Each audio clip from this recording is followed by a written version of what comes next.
হিন্দু ধর্মে যে কোনো কাজের প্রারম্ভেই কেন গণেশের পুজো করা হয় জানেন? এর পেছনে আছে আশ্চর্য পুরাণ কথা। হিন্দু শাস্ত্রে গণেশকে বলা হয় বিঘ্নেশ্বর, অর্থাৎ যিনি সব বাধা দূর করেন। পুরাণ মতে একবার দেবতাদের মধ্যে বিতর্ক হলো কাকে সবার আগে পুজো করা উচিত।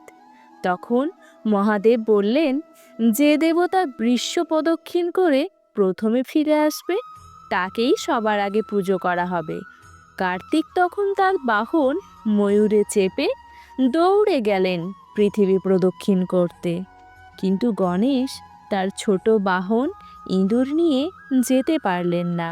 তখন তিনি বুদ্ধি করে বাবা মা অর্থাৎ মহাদেব ও পার্বতীকে প্রণাম করে বললেন, পৃথিবীর মূল হলো বাবা মা, তাদের প্রদক্ষিণ করাই বিশ্ব প্রদক্ষিণ। এই জ্ঞান ও বুদ্ধিতে খুশি হয়ে দেবতারা গণেশকে আশীর্বাদ করলেন, তোমাকেই সবার আগে পুজো করা হবে। তাই কোনো পুজো যজ্ঞ বা শুভ কাজ শুরুতেই গণেশের বন্দনা করা হয়।